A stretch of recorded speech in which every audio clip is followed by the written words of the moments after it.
tout le monde et bienvenue dans mon espace cuisine. Je blague, ça c'est la cuisinette des enfants pour jouer. Mais c'est à peu près la même grosseur de cuisine qu'on va avoir dans la vanne. Et parlant de cuisine dans la vanne, aujourd'hui je vous présente deux gros morceaux qui s'en vont dans la vanne, soit le frigo et la toilette.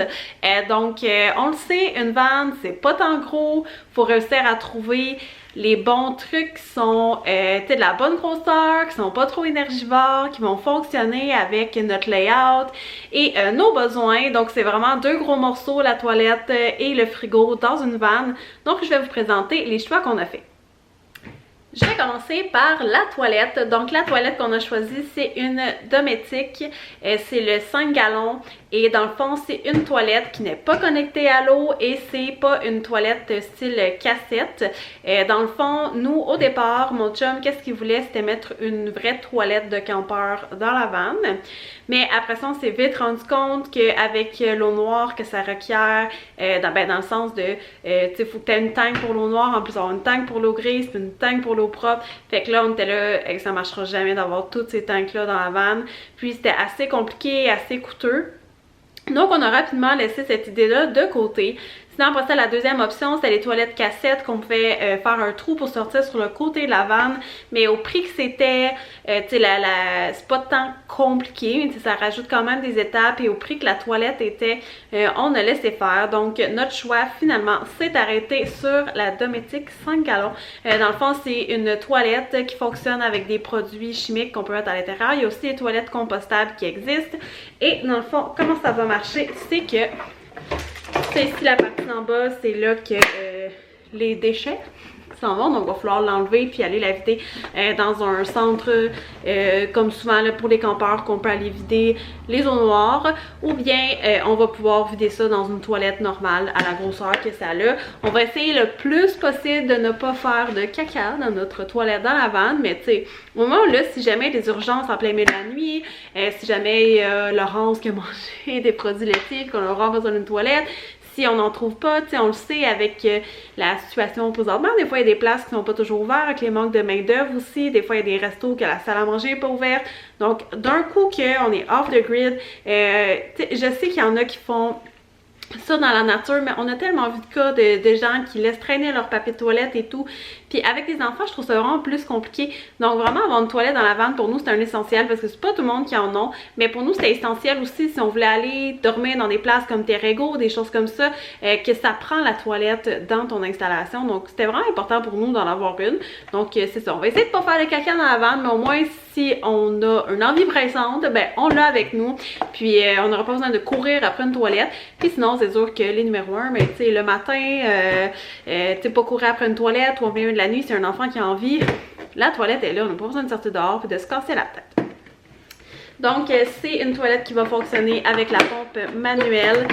Dans le fond, quand on met l'eau et les produits à l'intérieur, donc on met de l'eau, on met les produits pour pas avoir d'odeur. On a vraiment comme un siège de toilette, donc c'est quand même vraiment très bien fait. On peut flusher vraiment tout. Un petit peu comme une toilette normale, mais portative. Ça peut aussi être vraiment le fun si jamais vous faites du camping, que ce soit en tente, ou peut-être que si jamais vous avez malheureusement des problèmes d'intestin comme les intestins irritables, quoi que ce soit, puis que vous voulez avoir une option à garder dans l'auto. Tu sais, pour les vraies urgences, ça peut vraiment être une bonne option. Il y a aussi la 2,6 gallons, je pense, qui se vend. Donc ça, c'est quand même cool. Nous, on l'a payé 298$ avec les taxes, dans le fond, là, tout inclus sur Amazon, mais vous pouvez magasiner vos prix pour la 5 gallons. Donc ça ici, c'est notre choix de toilette. Là, je vais vous parler de notre choix de frigo. Donc, on n'a pas pris un frigo vertical Silver. On a pris plutôt un frigo qui est une glacière. Donc, on n'a pas d'espace de congélateur. On a, dans le fond, ben ça peut congeler, mais c'est un ou l'autre. Il n'y a pas un espace séparé. Dans le fond, le modèle qu'on a choisi, c'est le Alpicool 40 litres. Ça a été très recommandé sur les groupes de Van Life. J'ai vraiment fait beaucoup de recherches là-dessus. J'ai passé quasiment une journée entière à faire des recherches de frigo, à regarder les commentaires, les reviews de comment ça marche et tout, le kit. Et c'est vraiment ça qui est vraiment sorti le meilleur pour l'espace qu'on avait. Et on n'avait pas vraiment d'espace pour mettre un frigo complet sur le haut, puis ça coûtait quand même assez cher parce que dans le fond, ce qu'il faut savoir, c'est qu'il faut brancher ça sur le 12 volts. Donc, il faut soit faire la conversion du, je pense que c'est 120 à 12 volts, Je me trompe peut-être, là, venez pas m'attaquer à cause de ça, c'est pas moi l'experte en électricité, mais je sais que sinon, il faut en prendre un normal puis le convertir. Puis sinon, ben c'est ça, ça coûte 1200, 1500, des fois on a vu même jusqu'à 2000 $ pour un frigo, puis on trouve ça un petit peu ridicule, considérant qu'on n'habitera pas en plus dedans à temps plein. Donc là, c'est peut-être différent si vous habitez dedans à temps plein, mais j'ai quand même vu beaucoup de van lifer temps plein avoir ce frigo-là. Donc, c'est un frigo qui se branche, puis on l'a testé, dans le fond, ça fait du bruit jusqu'à ce qu'il atteigne sa température. Donc, si on le laisse brancher puis qu'il atteint sa température, c'est super silencieux, on l'entend même pas, puis ça refroidit, ça garde bien sa température, donc on l'a déjà testé parce qu'on voulait vraiment voir l'efficacité, surtout quand on l'a acheté, on s'est dit, tu sais, on l'a acheté sur Amazon, donc on va être capable de le retourner si jamais il y a quoi que ce soit. On a aussi pris cela parce que je ne sais plus de l'autre modèle que je regardais, mais c'était plus disponible nulle part. On le sait, en ce moment, c'est vraiment difficile d'avoir des approvisionnements. C'est ce qui rend ça compliqué avec la vente. C'est surtout ça, c'est que tout ce qu'on veut mettre dedans, c'est long les délais, c'est pas disponible, c'est en rupture de stock ou ça coûte 8 fois le prix. Donc, voilà, c'est ce qu'on a choisi. Donc, on n'a pas besoin de mettre de glace à l'intérieur.